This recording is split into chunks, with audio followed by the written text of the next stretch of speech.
sa pagtuo nga walay pagduha-duha. So sa diha nga mangayo ta sa Ginoo, kinahanglan ang ato ang pagtuo wa gyud na say duha-duha ba. Okay, sama atong balo nga giagian ni kinsa ni Elias. Ingon ang Ginoo nga Elias adto dito unya na ako'y giandam sa imuha dito nga magpakaon sa imuha sa kabalo. Unya inga lang siya nga ako ang Ginoo nga imong Dios. Moto pag abot niya dito, ingan niya tong usa ka balo dito nga lutuo kog pagkaon. Ingon sa balo nga kung lutuon nako ning pagkaon niya jutay na lang kaayo para kanimo mamatay na mi wala na gyud ni pagkaon. Kay sa diha nga lutuon nako ni para nako sa ako ang anak pagkahuman na magkaon ani wala na mamatay na mi. Pero ingon ni Elias sabi lang luto lang na siya. Ang Ginoo nga akong Dios nakabalo. Sumuna nga sa diha giluto na to niya. Ang maong siguro naghilak na to daan tong babae. Pero wala na to makita diha sa Bible. Giluto lang niya. Pagkahuman gipakaon sa alagad sa Ginoo. Og didto dako kayong milagro nga gihimo sa Ginoo kang iyang sudlanag harina na puno.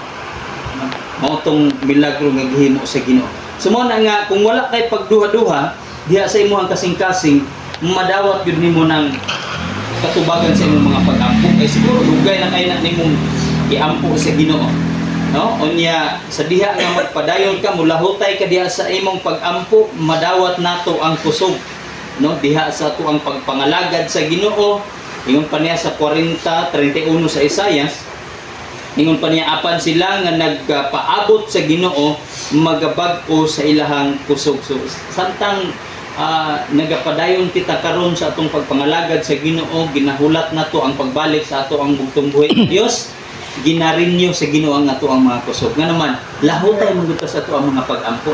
Kung kita mo lahutay ba sa atong pag-ampo, makaingon na lang yung ka nga, luya na ang akong mga tuhod, namuypoy na ang akong kalawasan, hain naman ang katubagan sa pag-ampo. No? So, ayaw undang, ayaw kaluya, kinagsaad ang Ginoo ni anak. No? Nya, dili lang pod nga mangayo ka sa Ginoo sa imong pag-ampo, kinahanglan naapod ang imuhang pagtuo, no? Kanunay sa Ginoo, na pagsalig ba? Yan na. So mo nagikinahanglan sa Ginoo. Unya makadawat ta og kadaugan sa tibok natong kinabuhi, no? Kay ang tanan nga natawo sa Dios makabuntog sa kalibutan. Ang tanan nga mga tao sa Dios makabuntog sa kalibutan og kini ang kadaugan, ang atong pagtuo. Si Moses nag-alsa sa kamot ni adto mga Israel og nidaog sila. No? So kana bitaw atong panahon na bitaw nga si Juan sa katapusan si Moses namuypoy na iyang kamot ana kay kung itaas to ni Moses ang iyang kamot perminti ang kadaugan sa Israel. Niya karon kay niabot naman gud ang panahon niya kanang kilom-kilom na anak namuypoy naman iyang kamot di dagan si Aaron tabangan niya gisalo kamot ni Moses kay para lang gid magbadaugon ang Israel. Okay, kung madaon gid tong kamot ni Moses pildi man gid sila mapildi gid sila.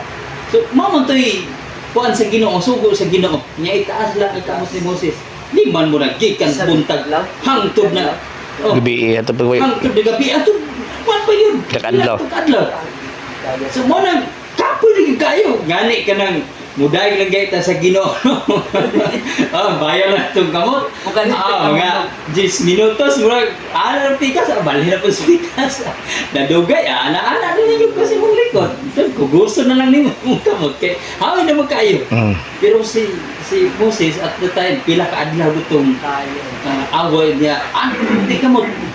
Niya, namuypoy lagi niya mga buktong, pwede lagi yung kapuya.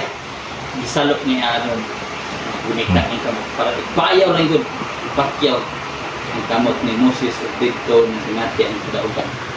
So mo na nga ang ato apong pagtuo sa Ginoo dili nato i-down kamong na gud natong itaas ang atong pagtuo sa Ginoo.